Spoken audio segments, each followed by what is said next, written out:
Bom, conselheiros, em continuidade à nossa sessão, tivemos um pequeno problema técnico, já estamos aqui de volta. Ilustre procuradora, que também está acompanhando aqui a nossa sessão, já estamos no dia 15 de julho, parte da manhã, estamos resgatando os processos do dia 14, da parte da manhã, e já estou aqui na análise do processo número 46 da pauta, já li o relatório, estou agora no voto do conhecimento. E quanto ao recurso da Fazenda, eu neguei conhecimento, meu voto foi no sentido de negar conhecimento, conduzir meu voto no sentido de negar conhecimento. E no recurso do contribuinte, a gente está com duas questões. Uma, a compensação de débitos próprios com crédito de terceiros, que ele argumenta isso no recurso dele. Já tratei desse caso e não conheci do recurso. Por entender que as situações fáticas elas são distintas, apesar da argumentação e do caso, né?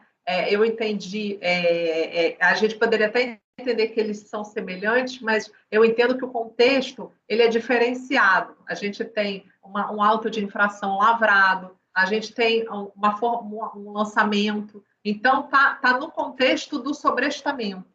Então, eu visualizei essa divergência também no contexto do sobrestamento, por isso que neguei conhecimento, entendi que o aspecto fático aqui não estaria abarcado. Então, para a segunda divergência no sobrestamento, também melhor sorte não coube. Então, também não conheci, porque entendi também que a questão seria diversa do que o contribuinte pleiteou em seu recurso. Então, descartei o primeiro paradigma sobre a matéria, e quanto ao segundo paradigma, aí aqui houve a interrupção, acórdão 2202000064 apenas explicitou qual era a condição do direito creditório no momento em que houve o lançamento dos débitos que a contribuinte tinha vinculado àquele crédito. Então, eu trago a ementa do paradigma, o voto eu sublinhei aqui. Primeiramente, há de se observar que o crédito vinculado aos débitos informados à DCTF não decorreram de uma ação judicial como afirma a recorrente, mas sim de um pedido administrativo que foi indeferido de forma definitiva na esfera administrativa. Em nenhum momento esse paradigma defendeu a ideia de que o lançamento do débito só pode ocorrer quando houver decisão definitiva nos autos que tratam da compensação. Esse paradigma nem mesmo trata de questão relativa a sobrestamento de processo. Cabe ainda registrar que a argumentação apresentada pela recorrente não retrata adequadamente o caso dos autos. Vê-se que a relatora do recorrido fez constar a informação de que o processo de compensação já estava julgado na segunda instância. Trago aqui. O acordo recorrido ainda assinalou que não poderia adentrar nas questões de mérito sobre a compensação propriamente dita, porque sua análise somente era cabível nos autos do processo 9860. Foi resguardada, portanto, no mesmo nível de instância, a adequada repercussão do processo de compensação sobre o presente processo. Não houve dupla apreciação da mesma matéria por vias distintas e nem decisões conflitantes sobre o mesmo direito. Já ficou explicitado que os paradigmas não servem para demonstrar divergência sobre sobrestamento nos termos que vem sendo pleiteado pela contribuinte. Bom, aqui na consulta, né, entendi que estava definitiva a decisão e que o acordo recorrido já repercutiu a decisão de segunda instância, e por todas as razões também não conheço do recurso especial da contribuinte. Então, eu não conheci nem da Fazenda, nem do contribuinte, a princípio, então, passo aí a palavra, se caso tenha algum debate, senão, para a doutora Edeli. Pois.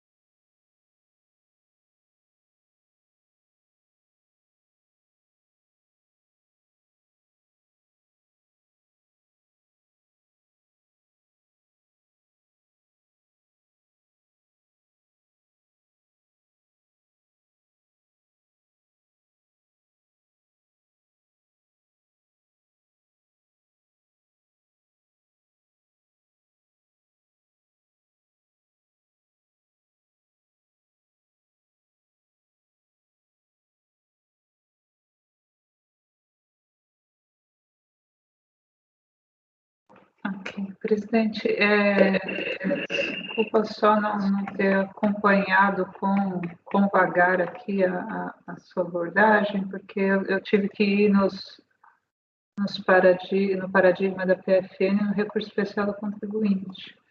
O recurso especial da Procuradoria, eu entendo eu tenho uma visão diferente do paradigma. Eu acho que existe sim essa circunstância quanto à imputação da multa de mora, mas tem um parágrafo anterior que me convence da similitude e da caracterização do dissídio, porque quando chega aqui, ele está analisando um recurso de ofício de DRJ que excluiu a multa de ofício no lançamento no artigo 90.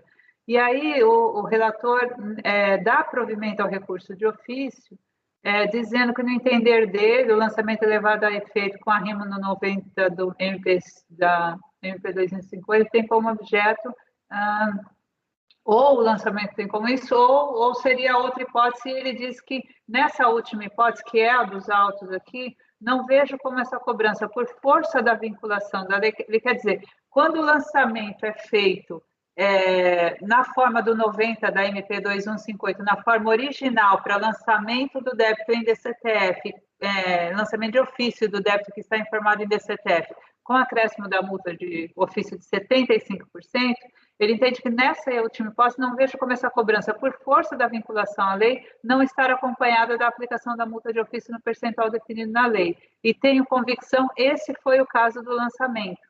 Demais disso, entendo que a autoridade recorrida não pode afastar a multa de ofício e determinar a aplicação da multa de mora.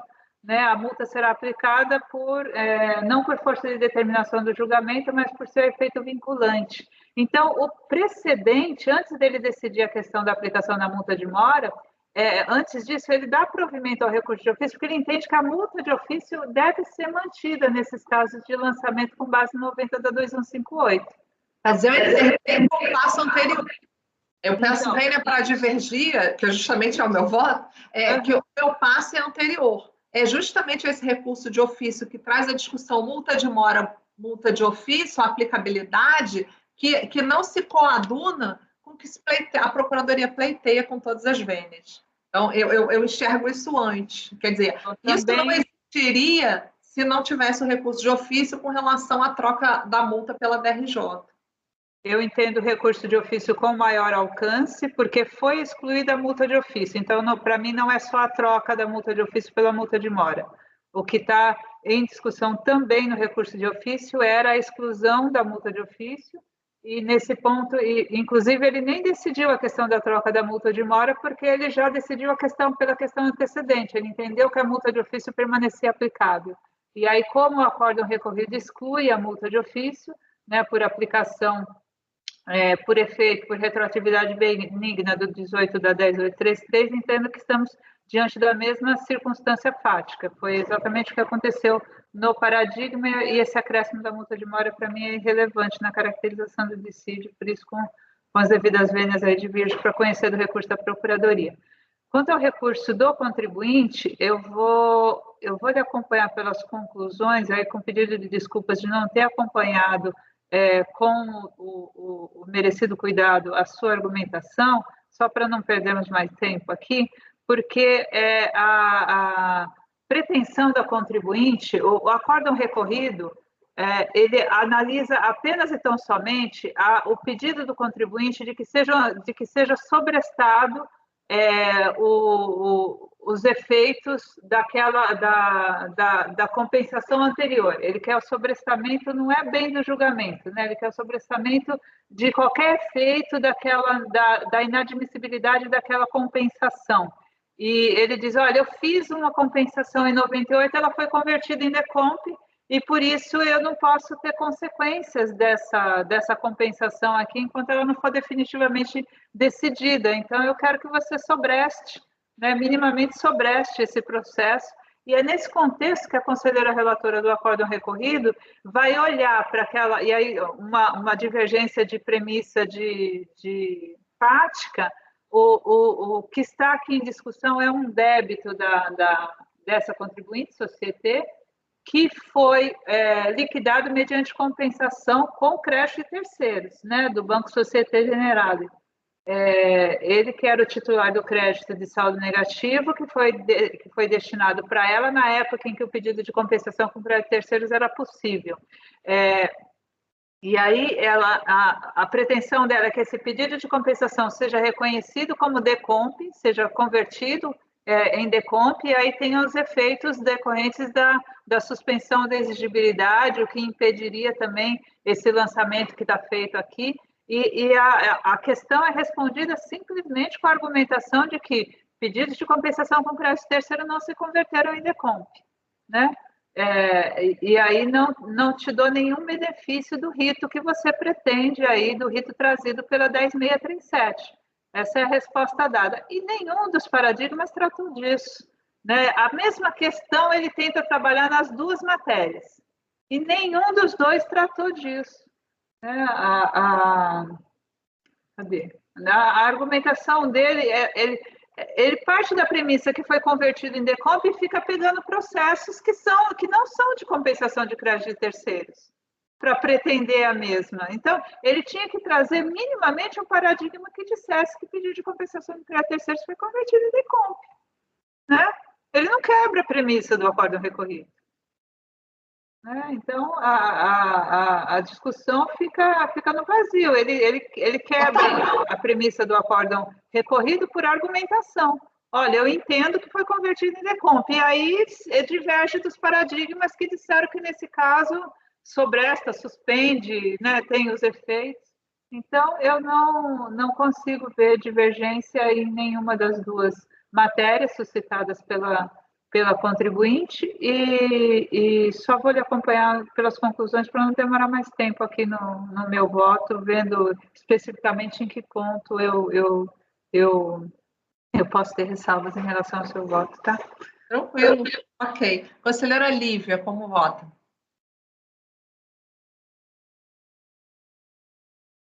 O recurso da Fazenda eu acompanho.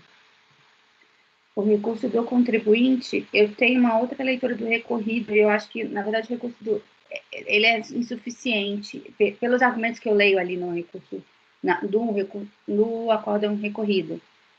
Eu entendi que ele fala que é crédito terceiro sim, mas ele dá também uma outra justificativa para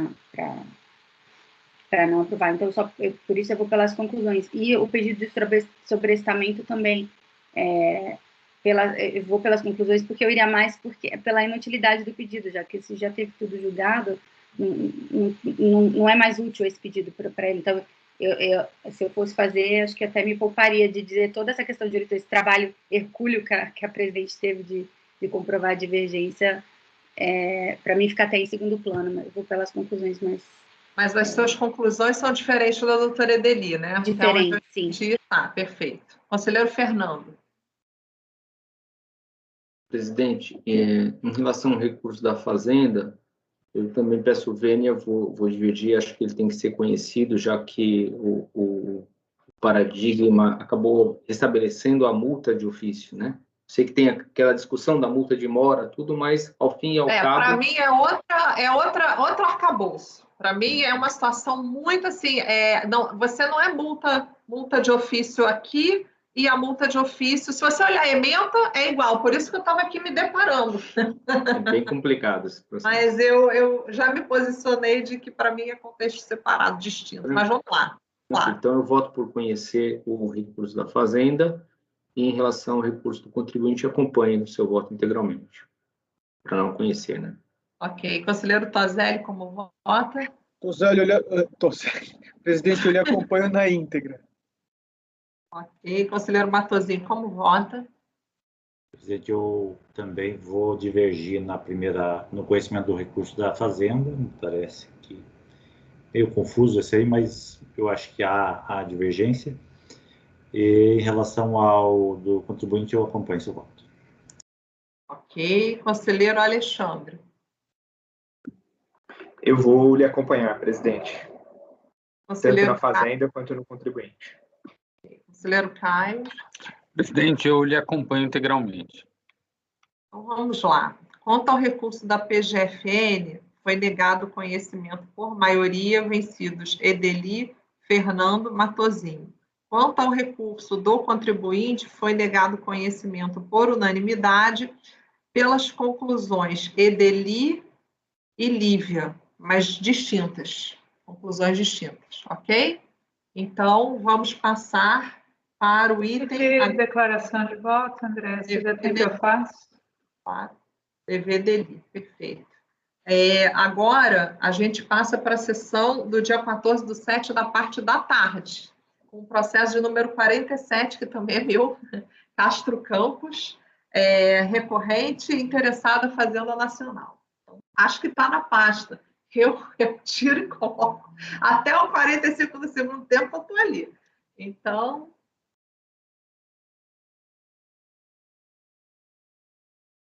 Tem o novo, está escrito novo. Vê se vocês acharam aí.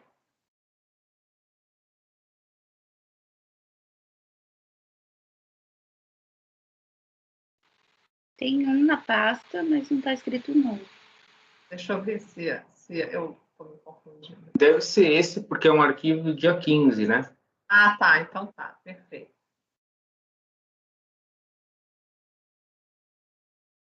Vamos lá. Bom, o acordo recorrido é o 302-001858, de relatoria da conselheira Edeli, recorrido.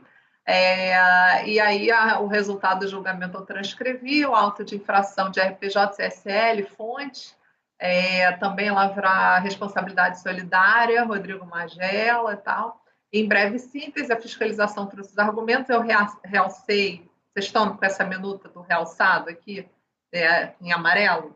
Ou vocês estão contra a minuta? É essa, né? Tá. Neste caso, a base de cálculo para o arbitramento foi composta com base nas receitas de revenda de combustível, conforme razão contábil, isso porque a recorrente entregou o DIPJ relativo ao ano de 2008 com as fichas zeradas. Aí, em outro parágrafo, a despeito das movimentações financeiras não terem sido devidamente escrituradas, não foram acrescidos à base arbitrada, pois a receita escriturada era superior à movimentação financeira. Então, a ciência da decisão, o contribuinte apresentou impugnação, depois os autos chegaram ao CAF, né, da RJ julgou improcedente as impugnações, e aí aqui, né, a terceira 301, por meio houve uma resolução, converteu em diligência para manifestação da delegacia de origem acerca de eventual consolidação dos créditos tributários do período fiscalizado no parcelamento da 11941, aí trouxe a resposta no relatório, o contribuinte se manifestou acerca desse relatório, e aí, logo em seguida, em maio de 2016, por meio do Acórdão 302, decidiu-se relativamente ao recurso voluntário do contribuinte, por unanimidade de votos, rejeitar a arguição de nulidade, dar provimento parcial ao recurso, negar provimento, tal como eu coloquei acima, 301. Só um instantinho. Já acertei. Bom, então aqui a ementa, transcrevi, e o que a gente vai tratar é o arbitramento, tá? Em que pese todo o voto do acórdão recorrido, o que subiu foi o arbitramento. A Fazenda Nacional teve ciência do acórdão, houve embargos, né? A contribuinte apresentou um recurso especial questionando a matéria arbitramento, que teve seguimento. A Fazenda Nacional apresentou contrarrazões, pugnando pelo seu desprovimento. Então, no conhecimento, a gente tem o acórdão recorrido, que eu transcrevo a ementa, e temos dois paradigmas, o 1101-00854 e o 1402-002291. Né? Quanto ao paradigma 1101-00854, esse arbitramento ele foi trazido no ambiente da Operação Grandes Lagos, né? Deflagrada pela Polícia Federal, com interposição de pessoas, de laranja. Então, a questão é, o contribuinte, ele no recurso dele, ele argumenta de que, na verdade, houve um exagero na realização do arbitramento e que as situações dos paradigmas são muito mais gravosas e que deveriam... aí ele traz como paradigma para justificar esse 854, que é das operações Grandes Lagos, que tem todo um contexto fático aí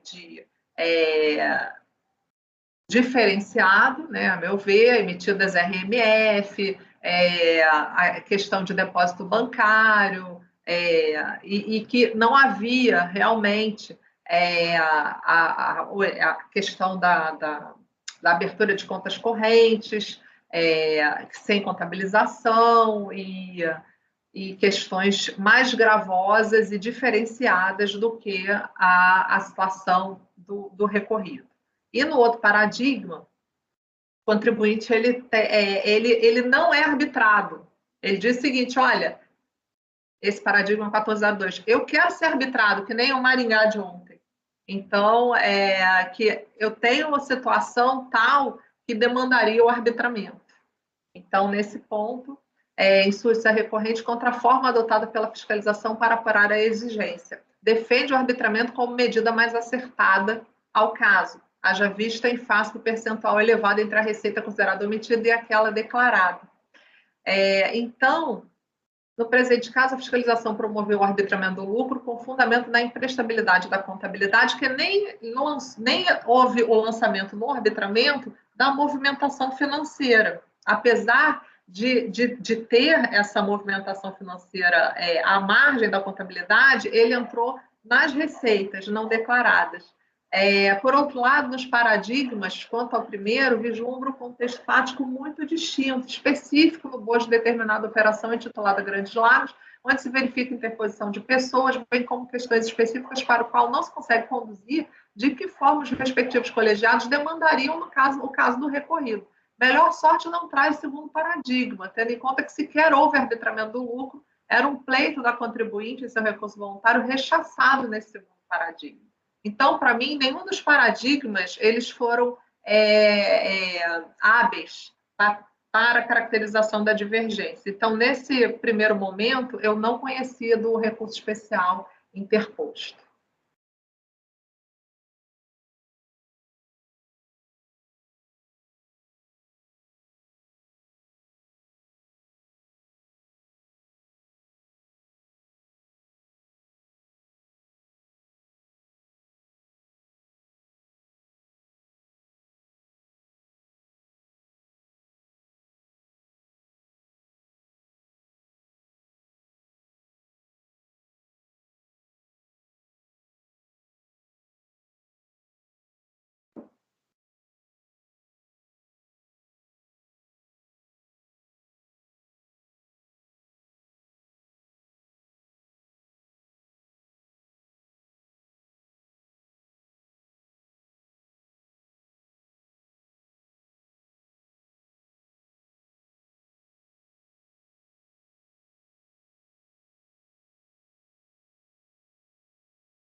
É tão peculiar, né, esse caso do recorrido, né? A fiscalização faz traz um rol, né, de irregularidades que para concluir que a escrituração é imprestável, né, não é apenas a movimentação, para concluir que a movimentação financeira não tá refletida, não só em relação a depósitos, como em relação a pagamentos.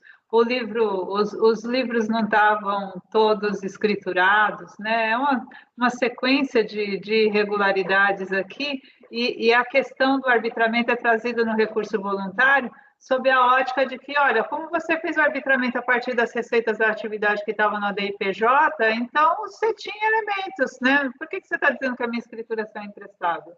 Olha aí, essa receita é compatível com a movimentação financeira, né? Você admitiu ela como receita bruta conhecida ao invés de pegar a receita financeira, né? Mas tem todo um rol aqui, inclusive de vícios em relação aos pagamentos, né? Quer dizer, movimentação, o artigo do arbitramento aqui, né? A escrituração não identificar a efetiva movimentação financeira, ele foi demonstrado, a hipótese de arbitramento foi demonstrada de forma ampla, né? Dos dois lados, da receita e dos pagamentos, né? O Fuga Couros Hidrolândia, que é o 1101000854, ele vem de glosa de despesas e pagamentos, né? São as operações ali cruzadas. Nós já até julgamos esse processo aqui, né? Acho que foi esse que julgamos aqui, né? Das operações cruzadas lá da Grandes Lagos, né? Operações pontuais, né? Enquanto o 1402000291 aí é o reverso, né? Ele vem pedindo a desclassificação da escrita porque tem muita omissão de receita. Então, nenhuma similitude fática entre os acórdãos, né, com a relatora. Conselheira Lívia. Também acompanho a relatora integralmente. Conselheiro Fernando. Com a relatora, presidente. Conselheiro Tozelli. Acompanho, presidente. Conselheiro Matosinho. Acompanho a relatora. Conselheiro Alexandre. Com a relatora, presidente. Conselheiro Caio. Com a relatora. Bom, então, negado conhecimento por unanimidade. Fabimar, vamos interromper a gravação, então, por favor.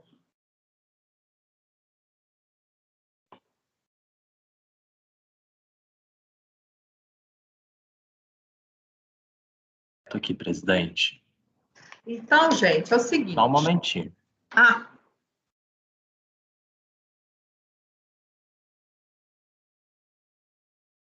A minha tela ficou escura, deixa eu só voltar aqui para eu finalizar. Já.